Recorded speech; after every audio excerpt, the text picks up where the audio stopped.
नमस्कार प्यारे विद्यार्थियों, मैं अनिक कुमार पांडे एक बार फिर से हाजिर हूँ आपके सामने क्लास 10th केमिस्ट्री के सेशन के साथ। डिस्ट्रिक्ट एजुकेशन ऑफिस गोपालगंज आपका हार्दिक स्वागत और अभिनंदन करता है एक बार फिर से।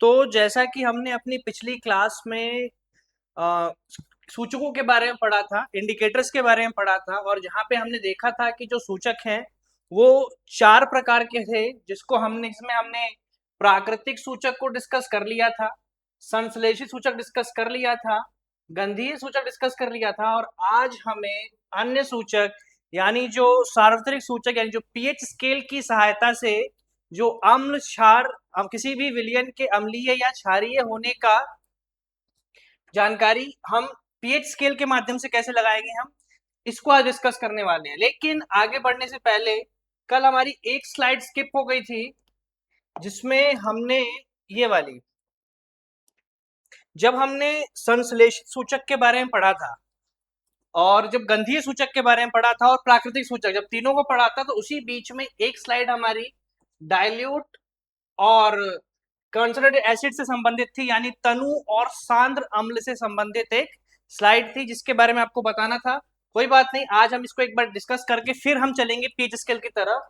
तो सबसे पहले आप यहाँ पे देख पा रहे होंगे कि हमारे पास दो प्रकार के अम्ल यानी दो प्रकार के एसिड पाए जाते हैं। एक तनु अम्ल होता है जिसे हम इंग्लिश में डाइल्यूट एसिड बोलते हैं, जबकि दूसरी तरफ हमारा सांद्र अम्ल होता है जिसे हम कंसंट्रेटेड एसिड बोलते हैं। और इसके बारे में हम ऑलरेडी 9th क्लास में चैप्टर नंबर 2 में पढ़ चुके हैं। एक बार रिकैप करेंगे, क्योंकि इसी से संबंधित एक स्लाइड जो है वो हमें डिस्कस करनी है। सबसे पहले हम ये देखते हैं कि डाइल्यूट एसिड यानी तनु अम्ल में क्या होता है।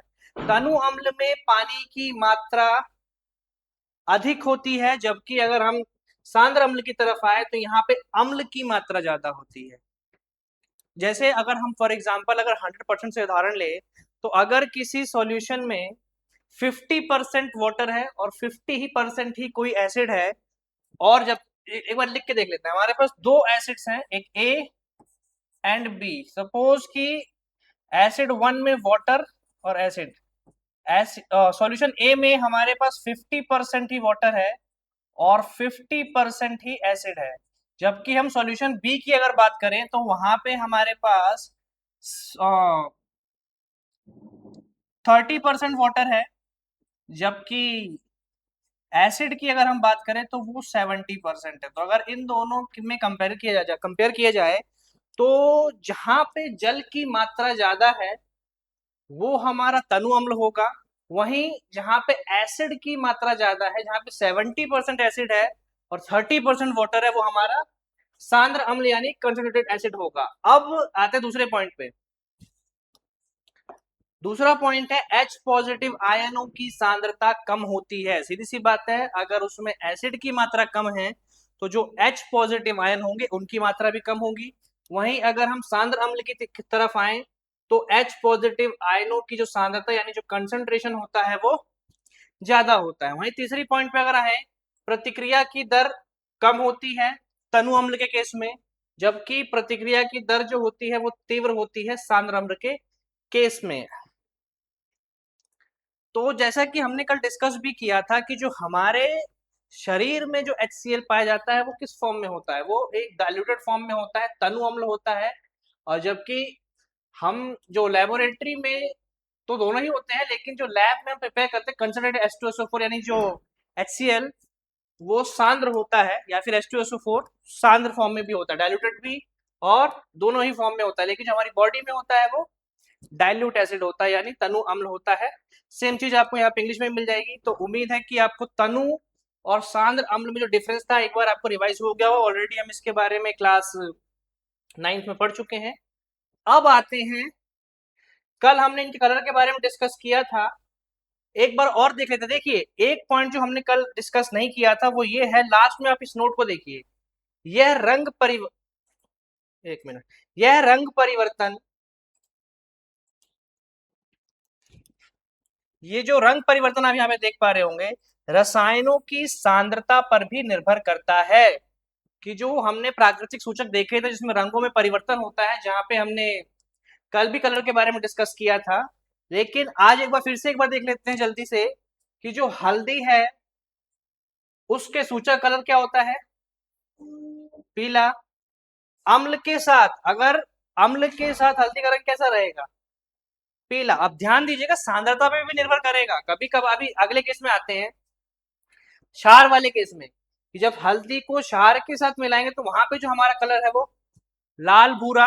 वहीं अगर हम दूसरे केस में आए, चुकंदर के रस के केस में आए, तो आप देख पा रहे होंगे सूचक जो है लाल रंग का सूचक है, किसका? चुकंदर के रस का। लेकिन अम्ल के साथ वो लगभग लाल, या कभी सांद्रता पे भी निर्भर करता है, कभी कभार वो गुलाबी भी देता है, लाल के साथ साथ गुलाबी भी दे सकता है। वो डिपेंड करता है कि उस सॉल्यूशन की सांद्रता, यानी जो उसका कंसंट्रेशन है वो कितना है। वहीं अगर लाल पत्ता गोभी की अगर बात करें, तो अम्ल के साथ लाल, गुलाबी, क्योंकि हमने प्राइमरी और सेकेंडरी कलर्स के बारे में लाइट चैप्टर में पढ़ेंगे हम लोग, जब हमने, अभी हम फिजिक्स का सेशन स्टार्ट करेंगे, फिजिक्स सेशन में, भौतिक विज्ञान के सेशन में हम एक बार जब प्राइमरी और सेकेंडरी कलर के बारे में पढ़ेंगे तो वहां आपको पता लगेगा। लेकिन तो कंसंट्रेशन के हिसाब से जो इनकी सांद्रता पे भी निर्भर करेगा कि कलर क्या आने वाला है। कभी कभार कुछ कलर लाइट भी हो सकता है और डार्क भी हो सकता है। अगर सांद्रता कम हुई तो कलर लाइट आएगा, सांद्रता ज्यादा हुई तो कलर थोड़ा डार्क होगा। जैसे कि आप यहाँ पे देख पा रहे होंगे, तो क्षार के साथ हरा नीला, या फिर इसको हम थोड़ा सा ग्रीनिश ब्लू भी कह सकते हैं, जो कि थोड़ा मिक्सचर होगा किसका? हरे और नीले रंग का। वहीं अगर हम गुड़हल के फूल पे आए, तो अम्ल के साथ गहरा गुलाबी रंग देता है, सूचक का रंग हल्का गुलाबी आप देख पा रहे होंगे, फीका गुलाबी। लेकिन अम्ल के साथ गुड़हल का फूल जो है वो गहरा गुलाबी रंग देगा, जबकि क्षार के साथ वो हरा देगा। कभी कभार ये पूर्णतः हरा ना होके लाइट ग्रीन भी होता है। तो वो किस पे निर्भर करता है? तो ध्यान दीजिएगा, कभी कभार जो हम कलर कॉम्बिनेशन यहाँ पे डिस्कस कर रहे हैं वो प्राकृतिक सूचक के केस में अलग भी आ सकता है। क्यों?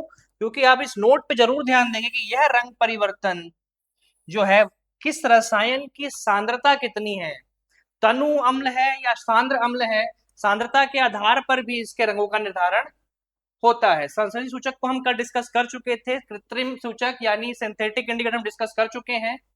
जिन्होंने पिछली वीडियो नहीं देखी है, पहले मैं उन स्टूडेंट से रिक्वेस्ट करूंगा कि आप जो पिछली हमारी 2 वीडियोस हैं उनको देखें, क्योंकि जो बेस सेट हुआ है हमारी आज 3rd क्लास का, वो पिछली 2 क्लासों में सेट हो चुका है, और वहां पे हम इन सभी चीजों के बारे में, गंधीय सूचक इनके बारे में पढ़ चुके हैं। और आज हमें यहाँ से, जैसा कि कल हमने लास्ट में डिस्कस किया था, कि आज हमको अन्य सूचक यानी जो चौथा प्रकार था उसकी तरफ बढ़ना है, और शुरुआत करेंगे हम पीएच स्केल से। तो सबसे पहला मेरा क्वेश्चन ये है कि पीएच स्केल है क्या? तो जैसा कि आप यहाँ पे देख पा रहे होंगे कि पीएच स्केल एक संख्यात्मक पैमाना है जिसमें 0 से लेकर 14 तक के नंबर होते हैं। कौन सा नंबर क्या दर्शाता है, अभी हम आगे बात करने वाले हैं। दूसरा पॉइंट जो हमें पीएच स्केल के बारे में ध्यान रखना है कि ये जलीय घोल की प्रकृति ना मापता है। अब प्रकृति से हमारा क्या मतलब है कि कोई भी विलयन अम्लीय है, क्षारीय है या उदासीन है, पीएच स्केल की सहायता से हम उसको आसानी से पता लगा सकते हैं। अब तीसरा प्रश्न ये आता है कि पीएच का अर्थ है क्या, कि जो पीएच स्केल में जो पी और एच है वो क्या है और उसका क्या मतलब है। तो सबसे पहले हम पीएच का अर्थ समझते हैं कि पीएच में पी का जो मतलब होता है ये पोटेंस होता है, जो कि जर्मन भाषा का एक शब्द है जिसका मतलब होता है शक्ति यानी कि पावर। पी का मतलब आप देख पा रहे होंगे यहाँ पे, पी का मतलब पोटेंस, यानी एक जर्मन लैंग्वेज का एक वर्ड है जिसका मतलब है शक्ति, जिसे हम पावर भी बोलते हैं। और एच का मतलब है हाइड्रोजन आयन, यानी जो हम हाइड्रोजन आयन की सांद्रता के बारे में बात कर रहे थे, जिसमें हमने कल बात की थी दुर्बल अम्ल और प्रबल अम्ल के बारे में, और जहां पे हम डिस्कस किया था कि जब हाइड्रोजन आयन की सांद्रता यानी कंसंट्रेशन जब ज्यादा होगा तो वो अम्ल कैसे अम्ल होंगे? प्रबल अम्ल होंगे। वहीं जब हाइड्रोजन आयन की जो मात्रा या जो सांद्रता है वो अगर कम हुई तो वो कैसे अम्ल होंगे? दुर्बल अम्ल होंगे। तो पी का मतलब पोटेंट, जिसका मतलब शक्ति होता है, और एच तो हाइड्रोजन के लिए मतलब वो हाइड्रोजन की सांद्रता को बताएगा। चौथा पॉइंट आप यहाँ पे देख पा रहे होंगे कि हाइड्रोजन आयन सांद्रता।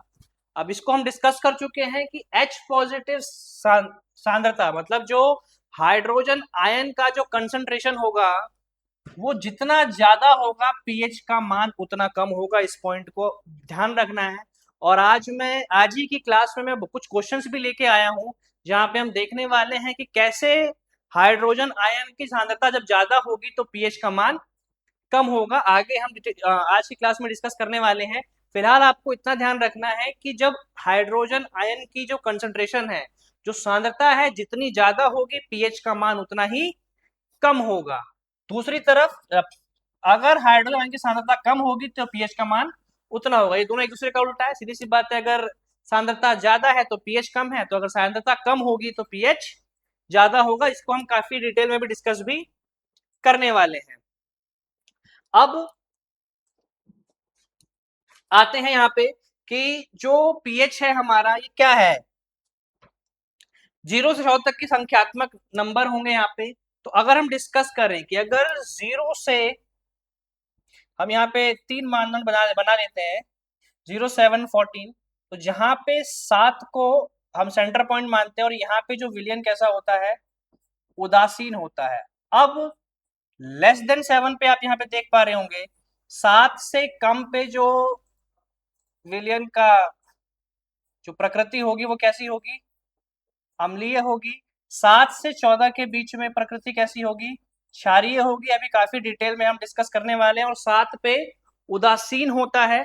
इस चीज को आपके ध्यान रखना है। जैसे कि अभी मैंने बताया था कि 0 से 14 तक के नंबर होंगे, जिसमें अगर नंबर 0 से 7 यानी 7 से कम है तो वो जो विलयन की प्रकृति कैसी होगी? अम्लीय होगी।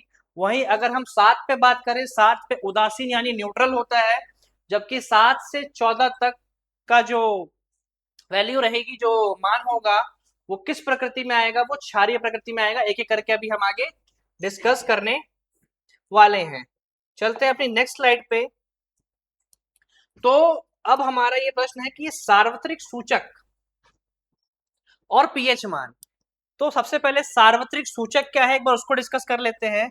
कई सूचकों का मिश्रण है जो पीएच मान के आधार पर अलग अलग रंग दिखाता है। अब सार्वत्रिक सूचक क्या है?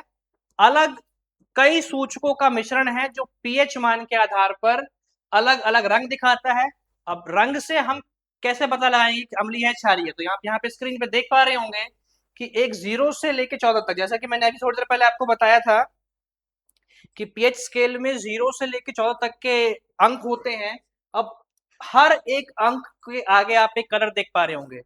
तो उन कलर के आधार पर अभी हम एक सिमुलेशन के थ्रू भी देखने वाले हैं कि कैसे हमारा जो पीएच पेपर है, पीएच स्ट्रिप पेपर जो है, जब आप उस पर ड्रॉप्स डालेंगे अपने किसी भी अननोन सॉल्यूशन की, अब वो एसिड भी हो सकता है, बेस भी हो सकता है, वो सॉल्ट का सॉल्यूशन भी हो सकता है, तो कैसे वो कलर चेंज करेगा और कैसे हम उन कलर के आधार पर उसके पीएच मान को बताएंगे। और पीएच मान अगर हमें पता लग गया तो हम बहुत आसानी से उसकी प्रकृति यानी उसका नेचर भी बता सकते हैं कि वो अम्लीय प्रकृति का है या क्षारीय प्रवृत्ति का है, वो हम आसानी से बता सकते हैं। तो यहाँ पे आप देख पा रहे होंगे कि जो कि मैंने थोड़ी देर पिछली साइड में भी आपको बताया था कि जो हमारा 7 जो वैल्यू होती है वो उदासीन यानी न्यूट्रल होता है। 7 से कम अम्लता बढ़ती है। इसको भी डिस्कस करने वाले हैं। अगर हम जैसे 7 से कम घटते जाएंगे तो जितनी कम वैल्यू होगी, जितना कम मान होगा, उतनी ज्यादा अम्लता होगी उस विलेन की। वहीं अगर हम 7 से बढ़ेंगे, मतलब 7 से अगर नंबर हमारा इंक्रीज करेगा, तो जैसे जैसे नंबर बढ़ता जाएगा वैसे वैसे हमारी क्षारीयता बढ़ती जाएगी। क्वेश्चन को लेके भी हम डिस्कस करने वाले हैं इस चीज को काफी डिटेल में। तो यहाँ पे हमारे कुछ उदाहरण भी दिए हैं कि जैसे आप देख पा रहे होंगे प्रबल अम्ल जो H2SO4 है, काफी प्रबल अम्ल है, आप देख भी पा रहे होंगे यहाँ पे उसका कलर लाल दिखाया है। तो लगभग इसकी जो पीएच वैल्यू होगी वो 1 से 2 के आसपास होगी। तो कैसा अम्ल है? वो प्रबल अम्ल। वहीं अगर हम बात करें सिरका, एसिटिक एसिड के बारे में हमने पढ़ा है और हमने देखा भी था कि सिरके में होता है एसिटिक एसिड। विनेगर जिसको हमने डिस्कस किया था, उसका जो रंग आ रहा है पीएच स्केल पे वो लगभग नारंगी या पीला कह सकते हैं उसको। तो वो एक प्रकार का कैसा अम्ल है? दुर्बल अम्ल। क्योंकि अगर नारंगी पीला अगर उसकी वैल्यू आ रही है तो वो लगभग 5 के आसपास पीएच है। आज हम कुछ इंपॉर्टेंट पीएच वैल्यूज को भी डिस्कस करने वाले हैं जो आपके एग्जामिनेशन पॉइंट ऑफ व्यू से और एनसीईआरटी की जो बुक है उसमें दी हुई हैं कुछ इंपॉर्टेंट पीएच वैल्यूज जो आपको याद भी रखनी है, जिसमें हम ब्लड की यानी मानव रक्त की पीएच वैल्यू देखने वाले हैं, मानव मूत्र यानी ह्यूमन यूरिन की पीएच वैल्यू देखने वाले हैं, और भी कुछ पीएच वैल्यू हम देखेंगे, अभी आएगा आगे चल के इसी लेक्चर में। तो फिलहाल नारंगी पीला जो रंग है दुर्बल अम्ल, सिरका एक दुर्बल अम्ल होता है और जिसकी पीएच वैल्यू लगभग 5 के आसपास होगी।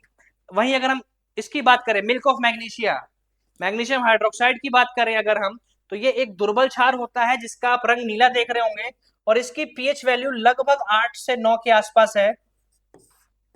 ध्यान दीजिएगा कि इस सांद्रता पे भी निर्भर करता है, कंसंट्रेशन पे डिपेंड करता है, तो ये वैल्यू वेरी कर सकती है, थोड़ी ऊपर नीचे हो सकती है। तो अगर हम नीले के आधार पर देखें तो ये कैसा क्षार है, एक दुर्बल क्षार है। वहीं अगर हम सोडियम हाइड्रोक्साइड की बात करें, ऊपर कौन सा हाइड्रोक्साइड था, मैग्नीशियम हाइड्रोक्साइड, जो कि एक प्रकार का दुर्बल क्षार है। कल हमने प्रबल क्षार और दुर्बल क्षार भी डिस्कस किया था। तो जो सोडियम हाइड्रोक्साइड उसका कलर है बैगनी, आप देख पा रहे होंगे, इसकी जो पीएच वैल्यू है लगभग 14 के बराबर होती है। इसका मतलब ध्यान दीजिएगा, अम्ल में वैल्यू, अम्ल के केस में जो मान होता है पीएच का वो जितना कम है अम्लता उतनी ज्यादा होगी। वहीं अगर हम क्षार पे आते हैं तो पीएच का मान जितना ज्यादा होगा उसकी क्षारता या क्षारीयता उतनी ही ज्यादा होगी। और जो मेन चीज आपको ध्यान रखना है यहाँ पे, ये वैल्यूज हो गई। और प्राकृतिक सार्वत्रिक सूचक क्या होता है, यानी यूनिवर्सल इंडिकेटर की अगर हम बात कर रहे हैं तो ये कई सूचकों का मिश्रण होता है जो पीएच मान के आधार पर अलग अलग रंगों को प्रदर्शित करता है। चलते हैं नेक्स्ट स्लाइड पे। और इन केस अगर आपको कोई भी डाउट पिछली स्लाइड में है तो आप एक बार वीडियो को फिर से रिवाइंड करेंगे, उसके बाद आप इसको बार बार देख सकते हैं, आपके पास वो ऑप्शन अवेलेबल है। अब आते हैं जो नेक्स्ट स्लाइड आप देख पा रहे होंगे यहाँ पे, अम्ल और क्षार के विलयन कितने प्रबल होते हैं। अब हमें कैसे पता लगे कौन किसकी अम्लीयता कितनी ज्यादा, तो जैसे कि आप यहाँ स्क्रीन पे देख पा रहे होंगे कि हमारे पास 0 से लेके 14 तक के नंबर दिखाई दे रहे हैं। ये एक पीएच स्केल है जहां पे हर नंबर पे एक कलर आपको दिख रहा है। अभी हम इसको सिमुलेशन के थ्रू भी देखने वाले हैं। फिलहाल आते हैं, ये कल भी हमने डिस्कस किया था कि जो प्रबल अम्ल होते हैं वो पूरी तरह से आयनिक हो जाते हैं, यानी ज्यादा मात्रा में H पॉजिटिव आयन देते हैं। वहीं अगर दुर्बल अम्ल की बात करें, आंशिक रूप से आयनित, कम मात्रा में H पॉजिटिव आयन देते हैं। वहीं अगर हम प्रबल क्षार की बात करें, प्रबल क्षार की अगर बात करें तो ज्यादा मात्रा में OH नेगेटिव आयन देते हैं जल के साथ अभिक्रिया करने पे। और वहीं दुर्बल क्षार की बात करें तो आंशिक रूप से आयनित होते हैं, यानी कम मात्रा में देते हैं हमारे पास OH नेगेटिव आयन की जल के साथ अभिक्रिया करने पे। और यहाँ पे कुछ वैल्यूज आपको दिखाई दे रही है। नेक्स्ट चलते हैं अगली साइड में, ये देखिए यहाँ पे कुछ इंपॉर्टेंट पीएच वैल्यूज हैं जो एनसीईआरटी और हमारी जो स्टेट बुक्स हैं उससे ली गई हैं। इन वैल्यूज को आपको ध्यान रखना है। और जैसे कि आप यहाँ देख पा रहे हो, जो शुद्ध जल है, जो प्योर वाटर होता है, जो उसका पीएच मान आपको यहाँ पे दिखाई दे रहा होगा 7। तो आपको ध्यान रखना है कि जो शुद्ध जल है, एक तो अब सीधी सी बात है, अगर शुद्ध जल का पीएच मान 7 है तो इसकी प्रकृति या प्रवृत्ति क्या होगी, अम्लीय होगी, क्षारीय होगी या उदासीन। तो जैसा कि अभी थोड़ी देर पहले हमने डिस्कस किया है कि अगर पीएच पैमाने पर जो पीएच की वैल्यू है वो अगर 7 होती है तो हमारा जो भी पदार्थ या विलयन होगा उसकी जो प्रकृति होगी वो कैसी होगी, उदासीन होगी। वहीं अगर हम दूसरे उदाहरण की तरफ आए, मानव रक्त की तरफ, तो मानव रक्त का जो पीएच वैल्यू है वो 7.35 से 7.45 होता है। देखिए ये यहाँ पे अगर हमने जो भी वैल्यूज ली है वो एक आइडल वैल्यू है, वैल्यू इससे कम ज्यादा होती है। ये एक स्वस्थ मनुष्य के लिए बात कर रहे हैं यहाँ पे हम। अगर कोई भी ह्यूमन अगर पूरी तरीके से फिट है तो उसके ब्लड का पीएच लेवल 7.35 से 7.45 के बीच में होगा। वैल्यू इससे घट भी सकती है, बढ़ भी सकती है, लेकिन अगर वैल्यू घटेगी तो भी वो शरीर के लिए ठीक नहीं है, और अगर वैल्यू बढ़ भी जाती है तो वो भी शरीर के लिए ठीक नहीं है। उससे अलग अलग प्रकार की बीमारियां मनुष्य को हो सकती है। वहीं अगर हम समुद्र के जल पे आए तो समुद्र के जल का जो पीएच मान है वो 7.5 से, यहाँ पे शुद्ध साधारण जल की बात नहीं हो रही है। हम सभी जानते हैं कि जो समुद्र का पानी, जो ओशन वाटर होते हैं या जो सी वाटर है, वो कैसा होता है, वो खारा होता है। तो अच्छा, एक चीज हमने डिस्कस की नहीं कि मानव रक्त क्या होगा, मानव रक्त की प्रवृत्ति क्या होगी। अगर उसके जो पीएच का मान है 7.35 से 7.45 के बीच में है तो वो अम्लीय होगा। उदासीन होगा या क्षारीय होगा, तो हम उसको क्या बोलेंगे? क्षारीय, स्लाइटली बेसिक बोलेंगे, मतलब क्योंकि जैसा कि हमने ये बात किया था कि जो 7 से 14 तक वैल्यू क्षारीयता बढ़ती है, तो ये बिल्कुल 7 के थोड़ा सा ऊपर है, तो ये स्लाइटली बेसिक होगा, यानी ये एक दुर्बल क्षार है जो मानव रक्त है। अगर हम समुद्र के जल की बात करें, उसका पीएच मान 7.5 से 8.4 के बीच में होता है, ये भी हमारा एक दुर्बल क्षार। अगली वैल्यू पे आते हैं, अमोनिया। अमोनिया का जो पीएच, चाहे अमोनिया का केमिकल फॉर्मूला जो होता है, हम सभी को याद रखना है, NH3 होता है। तो इसका जो पीएच मान है वो 10.6 से 11.6 के बीच में होता है, ये भी क्या होगा? ये भी क्षारीय प्रवृत्ति का है। अगली बात आते हैं दूध, जो मिल्क, उसका जो पीएच मान होता है वो लगभग 6.5 से 6.7 के बीच में होता है। सामान्य वर्षा, देखिए वर्षा भी दो प्रकार की होती है, इसी इसी लेक्चर में हम आगे बात करने वाले हैं कि एसिड रेन कैसे होती है, जब हम प्रैक्टिकल एप्लीकेशन यानी जो दैनिक जीवन पे जो पीएच के प्रभाव होते हैं जब उस पर बढ़ेंगे। फिलहाल अब हम वैल्यूज डिस्कस कर रहे हैं, तो आपको याद रखना है कि अगर सामान्य वर्षा, अगर बारिश के जल यानी जो रेन वाटर की पीएच वैल्यू है अगर 5.6 से 6 के बीच में है, अगर 5.6 से 6 तक पीएच वैल्यू है तो वो सामान्य वर्षा होगी। लेकिन जैसे ही बारिश के पानी यानी जो रेन वाटर है उसकी वैल्यू 5.6 से कम हो जाती है, जैसे अब वो कितनी कम भी हो सकती है, वो हो सकता है कि 4.6 हो जाए, हो सकता है 3.5 हो, तो आपको ये रेंज याद रखनी है। अगर वर्षा के जल का पीएच मान 2 से 5.6 के बीच में है तो वो वर्षा कैसी होगी? अम्लीय वर्षा होगी, जबकि साधारण वर्षा 5.6 से 6 तक का है। सब याद रखना है इसको आपको। आगे चलते हैं, मानव मूत्र, जो ह्यूमन यूरिन होता है उसकी पीएच मान कितना है? 5.5 से 7.5। ये एक रेंज है, अलग अलग ह्यूमन में ये वेरी कर सकता है, लेकिन सामान्यतः इसकी जो रेंज ये देखी गई है कि 5.5 से 7.5 तक होता है। आते हैं बियर की पीएच वैल्यू 4 से 5, ब्लैक कॉफी की पीएच वैल्यू 5, ये सब क्या है? अम्लीय है। आते हैं, फिर से आते हैं, वाइन की पीएच वैल्यू 2.8 से 3.8 होती है। सिरका, जो विनेगर हमने देखा था, विनेगर की पीएच वैल्यू हमारी 2.5 से 3.5 होती है, जबकि नींबू का रस, नींबू के रस का जो पीएच मान होता है वो 2.4 होता है। वहीं सोडियम हाइड्रोक्साइड अभी थोड़ी देर पहले हमने डिस्कस किया था, उसका पीएच मान 14 होता है।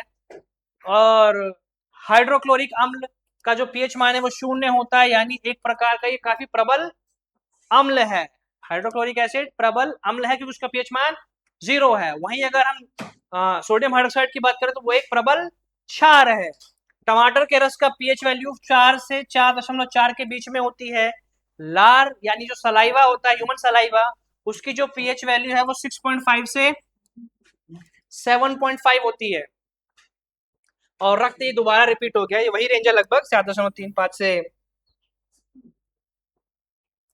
तो ये थी कुछ इंपॉर्टेंट पीएच वैल्यूज जो एग्जामिनेशन पॉइंट ऑफ व्यू से इंपॉर्टेंट है, जिसकी पीएच वैल्यू की रेंज आपको ध्यान में होनी चाहिए। और भी बहुत सारी चीजों के पीएच वैल्यूज होती हैं, लेकिन ये कुछ इंपॉर्टेंट पीएच वैल्यूज हैं जिसको मैंने एक टेबल की फॉर्म में आपके सामने लेकर आए हैं, और ये सारी ही पीएच वैल्यू बहुत ही इंपॉर्टेंट है। अब यहाँ पे आप एक नोट देख पा रहे होंगे, पीएच मान तापमान और एकाग्रता के अनुसार भिन्न हो सकते हैं। जैसा कि मैंने बताया था कि ये एक रेंज है, हो सकता है कि जो पीएच मान है वो अलग अलग तापमान पे अलग अलग हो सकते हैं, तो मतलब ध्यान रखिएगा कि पीएच के जो पीएच जो मान है वो तापमान और एकाग्रता के अनुसार भी अलग अलग हो सकते हैं। आते हैं नेक्स्ट स्लाइड पे, दैनिक जीवन में पीएच का महत्व। जैसा कि मैंने अभी आपको बताया था कि अभी हम इसकी प्रैक्टिकल एप्लीकेशन भी देखेंगे कि हमारे जीवन में जो पीएच है वो किन किन चीजों में आता है और किस क्या इसकी प्रैक्टिकल एप्लीकेशन है। स्क्रीन पे आप देख पा रहे होंगे, अब एक एक करके हम सबको बहुत डिटेल में डिस्कस करने वाले हैं कि जैसे पाचन में पीएच, आमाशय यानी जो हमारा स्टमक होता है उसमें हाइड्रोक्लोरिक अम्ल रिलीज होता है, जो कि भोजन के पाचन के लिए जो हमारे आमाशय में जो हम पीएच का मान 1 से 3 तक चाहिए, वो उसको बनाए रखता है, जो कि क्योंकि अमाशय में पीएच का जो अमाशय में जो हमारे लिक्विड्स हैं उसका जो पीएच है वो 1 से 3 के बीच में होना चाहिए। और उसको कौन बनाए रखता है? ये HCl जो हमारे शरीर में HCl किस फॉर्म में पाया, डाइल्यूट फॉर्म में पाया जाता है, वही उसके पीएच मान को 1 से 3 के बीच में बनाए रखता है। दूसरी तरफ आए दंत क्षय, भोजन के बाद बैक्टीरिया चीनी को तोड़कर अम्ल बनाते हैं। अगर हमारे जो माउथ है उसका पीएच अगर 5.5 से कम हो गया तो हमारे दांत के खराब होने के जो चांसेस है वो बहुत ही बढ़ जाते हैं, क्योंकि जो 5.5 से पीएच अगर कम हो रहा है तो वो हमारे किसको नुकसान पहुंचाता है? इनेमल को नुकसान पहुंचाता है, और धीरे धीरे इनेमल नष्ट होने के दांत को धीरे धीरे क्या कर देता है? कमजोर कर देता है, जिसकी वजह से दांत सड़ सकते हैं, कीड़े लग सकते हैं उसमें, और उसको निकालने तक की नौबत आ सकती है। तो किस वजह से होती है? अगर माउथ का पीएच, जिसको हम टूथ डीके दंत क्षय भी बोलते हैं। मिट्टी का पीएच और पौधों की वृद्धि, तो अलग अलग पौधों की वृद्धि के लिए अलग अलग पीएच वैल्यूज की आवश्यकता होती है, जिसको हम आगे भी डिस्कस करेंगे। तो फिलहाल आप यहाँ देख लीजिए, विभिन्न पौधों को स्वस्थ वृद्धि के लिए एक विशेष पीएच लगभग 6.5 से 7 की आवश्यकता होती है। किसान चूने या खाद का उपयोग करके पीएच को समायोजित करते हैं। तो जो खेतों में किसान खाद वगैरह का उपयोग करते हैं, तो उससे जो मृदा यानी जो मिट्टी है उसका जो पीएच है वो उस पर्टिकुलर पौधे या फसल के लिए जितना आवश्यक है वो बना रहता है। हम सबको कभी ना कभी किसी मधुमक्खी या किसी पेड़ से या पौधे से दर्द का एहसास हुआ। जैसे आप देख पा रहे होंगे, मधुमक्खी के डंक में अम्ल होता है जो दर्द और जलन पैदा करता है। सो सॉल्यूशन क्या है? उस पे हमें क्षार अप्लाई करना पड़ेगा, जिसके हम आगे डिस्कस करने वाले हैं। और हमने जब कार्बनिक अम्ल के बारे में पढ़ा था तो वहां हमने ये भी डिस्कस किया था कि जो मिथेनोइक एसिड होता है यानी फॉर्मिक अम्ल भी, जिसको हमने देखा था कि बिच्छू लाल चींटी मधुमक्खियों के काटने पर वो हमारे शरीर में कौन सा अम्ल रिलीज कर देती हैं? फॉर्मिक अम्ल, या उसी को हम मिथेनोइक अम्ल भी बोलते हैं। उसके बाद नेटल एक पौधा होता है, बिच्छू बूटी भी बोलते हैं जिसको, कि बाल मिथेनोइक अम्ल इंजेक्ट कर देते हैं, तो उससे भी हमको क्या होता है? जलन हो सकती है। सॉल्यूशन क्या है? आगे हम डिस्कस करने वाले हैं। उस पर हम बेस अप्लाई करेंगे, क्षार अप्लाई करेंगे। लेकिन अभी थोड़ी देर पहले मैंने आपको बताया था अम्लीय वर्षा के बारे में। किसके बारे में बताया था?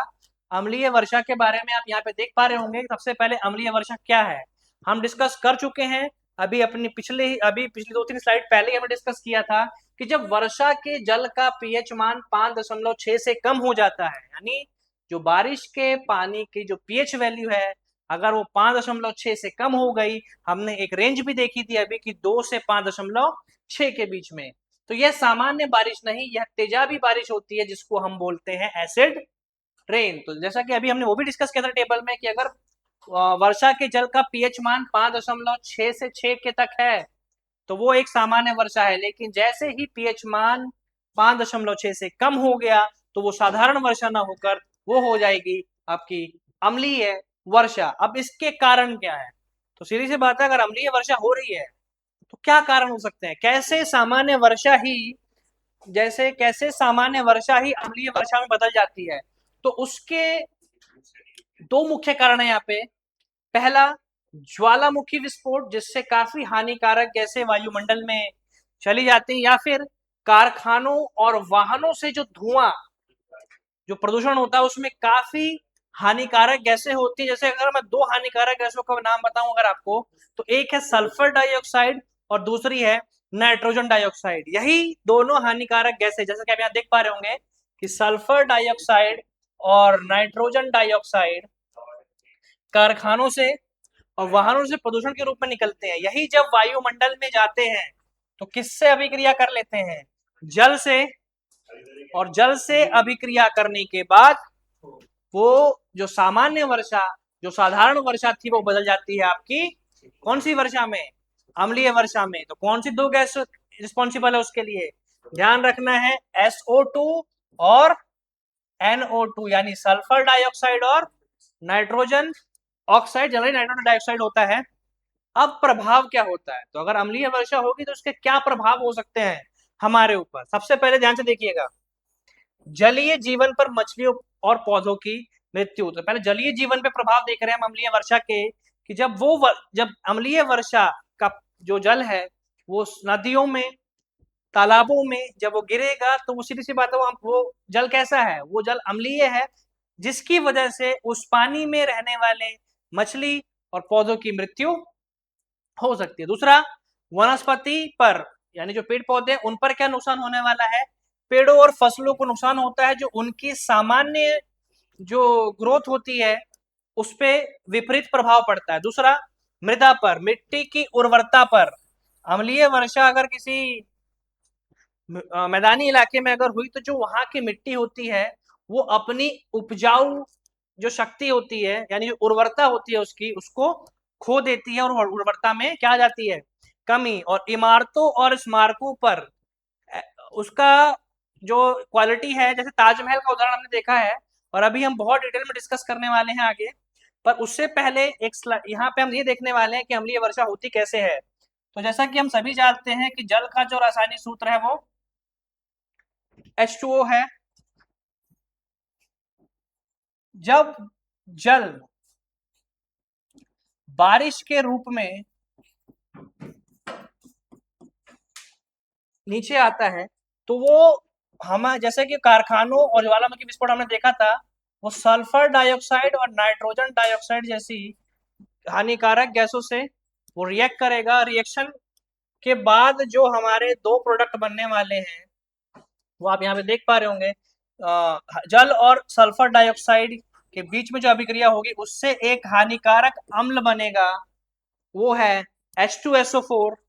और वहीं दूसरी तरफ जल और नाइट्रोजन डाइऑक्साइड के बीच में जो अभिक्रिया होगी उससे जो उससे जो अम्ल बनेगा वो है HNO3। तो ये है हमारा सल्फ्यूरिक एसिड, हाइड्रोजन सल्फेट यानी जिसको हम H2SO4 एंड सल्फ्यूरिक एसिड बोलते हैं, और ये है हमारा नाइट्रिक एसिड। ये दोनों ही काफी हानिकारक अम्ल हैं।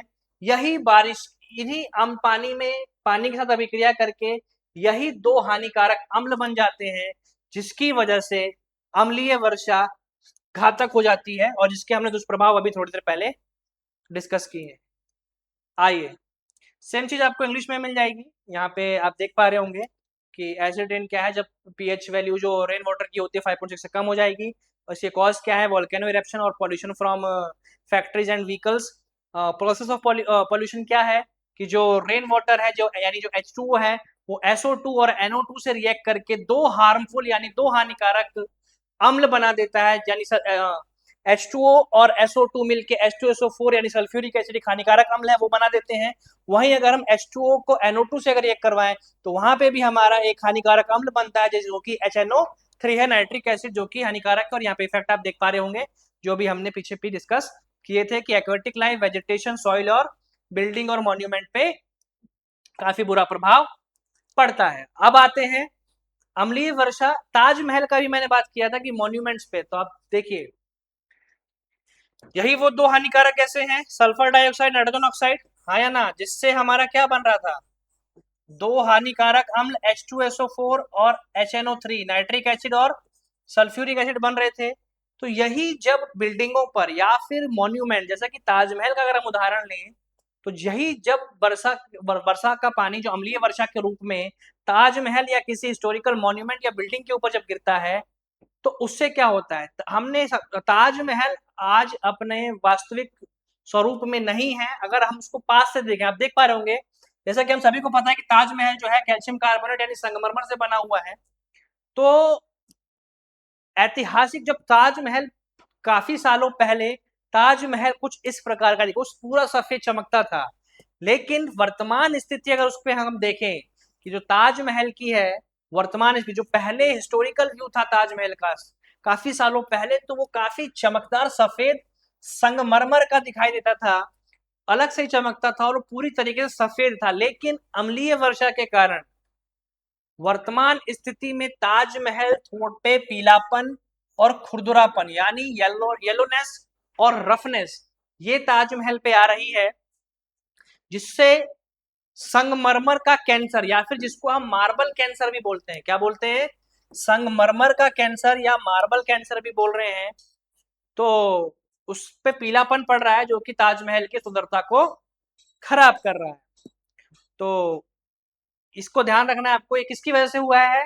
ये अम्लीय वर्षा की वजह से हुआ है। इसीलिए गवर्नमेंट ने भी कुछ कुछ टाइम पहले एक लॉ पास किया था कि ताजमहल के एक पर्टिकुलर रेडियस में कोई भी जितने भी कारखाने और जितनी भी फैक्ट्रियां हैं उनको शिफ्ट कर दिया गया था, ताकि जो ताजमहल की जो सुंदरता है, क्योंकि हम सभी जानते हैं कि जो 7 वंडर है वर्ल्ड के, जो दुनिया के 7 अजूबे हैं, ताजमहल उसमें शामिल है, तो वो अपनी सुंदरता ना खोए। तो उसी को बनाए रखने के लिए सरकार ने भी कुछ समय पहले एक ताजमहल से एक पर्टिकुलर रेडियस में जितने भी कारखाने और जितनी भी फैक्ट्रियां थी उसको वहां से हटा दिया, ताकि उन कारखानों से जो हानिकारक गैसें निकलती हैं वो वायुमंडल में इकट्ठी हो जाती हैं, फिर वही जब वर्षा के जल में मिलके उसके ऊपर गिरती हैं तो वो उसको क्या कर देती हैं? खराब करती हैं। अब आगे बढ़ने से पहले एक हम सिमुलेशन देख लेते हैं जो कलर चेंज में, जैसा कि आप देख पा रहे हो यहाँ पे अलग अलग कलर है। तो मैंने आपके लिए एक सिमुलेशन भी रखा है कि कैसे वो कलर चेंज का हमें पता लगेगा। अब आप यहाँ पे देख पा रहे होंगे कि जो हमारे पास 0 से 14 तक के जो मान है उसको हम कैसे पता लगाएंगे कि उसका पीएच मान कितना है, वो हम कलर देख के पता लगाते हैं। कैसे पता लगाते हैं? थोड़ी देर पहले मैंने डिस्कस किया था कि जो पीएच वैल्यूज हम पता लगाएंगे वो किससे पता लगाएंगे? रंगों से। तो आइए, हमारे पास यहाँ पे बहुत सारे उदाहरण है, वेजिटेबल एंड फ्रूट जूस के उदाहरण है, हाउस होल्ड आइटम्स है, एसिड एंड बेस जो हमारे लैब में मिलते हैं वो है, प्लस सॉल्ट्स इन वाटर है। शुरुआत करते हैं। देखिए, आप जैसा कि मैंने आपको पहले ही बताया है, जो ओलैब की जो साइट है वो बिल्कुल फ्री है। आप इसको घर पे भी एक्सप्लोर कर सकते हैं अपने आप तरीके से, और इसमें फिजिक्स, केमिस्ट्री, बायोलॉजी लगभग सभी के इनफ एक्सपेरिमेंट्स आपको दिए हुए हैं जिसको आप घर पे भी एक्सप्लोर कर सकते हैं। आइए, हम यहाँ पे लगभग सबके कोई कोई उदाहरण लेके देख लेते हैं कि एक उदाहरण कि वो कैसे कलर चेंज से पीएच मान हम पता लगा पाते हैं। तो हमने पहले वेजिटेबल और फ्रूट जूस को सेलेक्ट किया है, और यहाँ पे आप देख पा रहे होंगे कि हमारे पास लेमन जूस है, tomato juice, orange juice, pineapple juice, आंवला जूस और मैंगो जूस, अलग अलग सॉल्यूशन आपको यहाँ पे दिखाई दे रहे होंगे। तो इसमें से हम चलिए सेलेक्ट कर लेते हैं किसी भी एक सॉल्यूशन को। हम लेमन जूस को हमने सेलेक्ट कर लिया।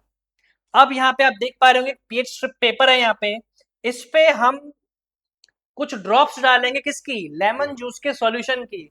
उसके बाद हम ऑब्जर्व करेंगे कि यहाँ पे कुछ कलर चेंज हो रहा है, और उस कलर चेंज, जो भी कलर चेंज होगा उसको हम मैच करेंगे जो हमारे पास पीएच के जो वैल्यूज के साथ जो कलर रेंज हमें ऊपर दे रखी है उससे हम एक बार मैच करके देखेंगे वो कौन सा कलर है।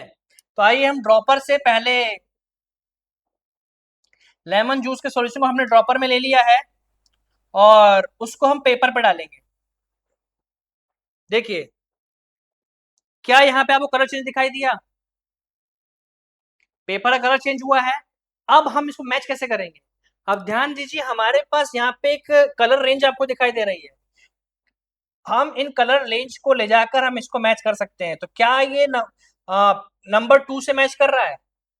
तो नंबर 2 से मैच करने का क्या मतलब है कि जो इसकी पीएच वैल्यू होगी, नंबर 2 के कलर से मैच करने का क्या मतलब, जो इसकी पीएच वैल्यू होगी वो लगभग 2 के पास होगी। और जो हमने अभी थोड़ी देर पहले टेबल डिस्कस की थी जहां पे हमने अलग अलग पीएच मान को डिस्कस किया था, तो वहां पे हमने देखा था कि जो लेमन जूस यानी जो नींबू के रस का जो पीएच मान है वो लगभग 2.4 होता है।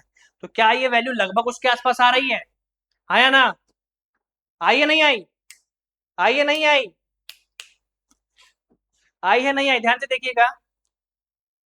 चलिए, हम एक और सॉल्यूशन को लेते हैं। हमने लेमन जूस को देख लिया, अब हम कोई सा भी सॉल्यूशन ले लेते हैं। इसमें से चलिए आंवले के जूस ले लेते हैं या पाइनएप्पल जूस लेते हैं। चलिए, अब ध्यान से देखिएगा, फिर से हमारा काम क्या है? हमारे पास पीएच स्ट्रिप पेपर आपको दिखाई दे रहा है। ड्रॉपर से हम पाइनएप्पल जूस को, ड्रॉपर में कुछ मात्रा आ गई, इसको ले जाके हम पीएच पेपर पे ड्रॉप कर देंगे। ध्यान से देखिएगा, पीएच पेपर पे कुछ कलर चेंज आया, पीएच पेपर पे कुछ कलर चेंज आया। अब हमें क्या करना है? इस कलर चेंज को मैच करना है ऊपर दिए हुए किसी भी कलर से। क्या मैच कर रहा है? बिल्कुल। एक चीज तरीका और है, हमारे पास सार्वत्रिक सूचक, यानी जो कई सूचकों का मिश्रण होता है वो भी है हमारे पास। हम उसकी सहायता से भी अपने आंसर को वेरीफाई कर सकते हैं। आइए, सार्वत्रिक सूचक के कुछ ड्रॉप्स इस पाइनएप्पल जूस के सॉल्यूशन में डालते हैं। क्या कलर चेंज हुआ? तो ये जो पीएच मान है लगभग किस कलर से मैच कर रहा है, नंबर 3 से। तो इसको हमें ध्यान रखना है कि जो पाइनएप्पल जूस है उसकी जो पीएच मान है वो लगभग कितना आया है, लगभग 3 के आसपास है। लगभग पीएच वैल्यू लगभग 3 होने का क्या मतलब है, पीएच वैल्यू लगभग 3 होने का क्या मतलब है कि जो उसकी प्रवृत्ति है वो कैसी होगी, अम्लीय प्रवृत्ति होगी। आइए रीसेट करते हैं। अब हमने वेजिटेबल और फ्रूट जूस से संबंधित कुछ उदाहरण देख लिए। अब हम देखते हैं हाउस होल्ड आइटम्स, मतलब जो हमारे घरों में कुछ आइटम होते हैं वो किस प्रवृत्ति के हैं। आइए हम शुरुआत करते हैं। यहाँ पे हमारे पास देख पा रहे होंगे common salt, sugar, baking soda, milk, vinegar, butter milk, bleaching powder, washing soda, milk of magnesia. काफी सारे सॉल्यूशन है, सबको हम डिस्कस नहीं करेंगे। मैं कोई से भी 2 सॉल्यूशन आपको यहाँ पे लेके दिखाऊंगा, बाकी को आप ओलैप, जैसा कि मैंने पहले ही बताया है, ओलैप बिल्कुल फ्री है, आप इसको घर पे भी एक्सप्लोर कर सकते हैं। आइए कॉमन सॉल्ट, जो हमारे घर में कॉमन सॉल्ट होता है, साधारण नमक जो सोडियम क्लोराइड है, उसके सॉल्यूशन को देखते हैं कि वो किस प्रवृत्ति का होता है, अम्लीय प्रवृत्ति का होता है या क्षारीय प्रवृत्ति का होता है, किस प्रवृत्ति का होता है हम उसको डिस्कस करने वाले हैं। तो आइए ड्रॉप से कॉमन सॉल्ट ले लिया हमने,